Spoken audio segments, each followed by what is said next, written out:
প্রায় এক দশকের অপেক্ষা শেষে আন্তর্জাতিক মর্যাদা পেল পর্যটন নগরী কক্সবাজারের বিমানবন্দর। এটি শুধু বাংলাদেশের নয়, দক্ষিণ এশিয়ারও অন্যতম আকর্ষণীয় বিমানবন্দর। এর মাধ্যমে দেশের পর্যটন শিল্পেও এক নতুন দিগন্ত উন্মোচিত হবে। তবে কবে নাগাদ আন্তর্জাতিক বিমান চলাচল শুরু হবে তা নিয়ে রয়েছে সংশয়। ইরফানুল হাসানের তথ্য চিত্রে ডেস্ক রিপোর্ট। কক্সবাজার বিমানবন্দরের উন্নয়ন কাজ শুরু হয় 2009 সালে। 2015 সালে যুক্ত হয় আন্তর্জাতিক মানে উন্নীত করার ধাপ। একসময় কেবল ঘরোয়া ফ্লাইটের জন্য ব্যবহৃত এই বিমানবন্দর এখন প্রস্তুত আন্তর্জাতিক ফ্লাইট পরিচালনায়।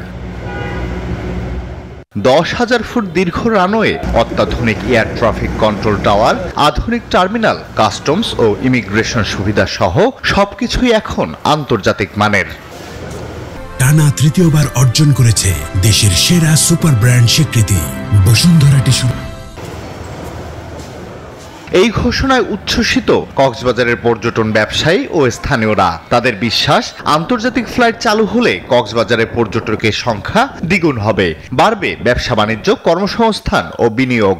কক্সবাজারবাসীর দীর্ঘদিনের পাওয়া দাবি ছিল, এটা আমরা পাইছি। সরকারকে অসংখ্য ধন্যবাদ জানাচ্ছি। আন্তর্জাতিক বিমানবন্দর হয়ে আমরা অনেক খুশি, আমাদের কক্সবাজারবাসী অনেক খুশি। আন্তর্জাতিক বিমানবন্দর হওয়াতে অবশ্যই আমি খুশি। বিশেষ করে আমাদের পর্যটন এলাকা এবং শহর, এটা যানজটে ভরপুর।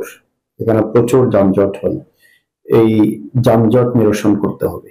কক্সবাজার আন্তর্জাতিক বিমানবন্দরে আগত বিদেশি পর্যটক ও নাগরিকদের জন্য 3 স্তরের নিরাপত্তা ব্যবস্থা গ্রহণ করা হবে, জানিয়েছেন টুরিস্ট পুলিশ।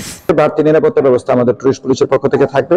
আমরা সেখানে স্পেশাল সার্ভিস সেন্টার বসাবো, যাতে ফরেনাররা এসে যেন ইমার্জেন্সি শুধু টুরিস্ট বক্সেই যেন সার্ভিস সেন্টারটা পায় এবং তথ্য নিতে পারে, তথ্য সেন্টার থাকবে এবং আমাদের বাড়তি টহল ব্যবস্থা থাকবে। এর আগে 12 অক্টোবর এ সংক্রান্ত প্রজ্ঞাপন জারি করেছে বেসামরিক বিমান পরিবহন ও পর্যটন মন্ত্রণালয়, যা 13 অক্টোবর প্রকাশ্যে আসে।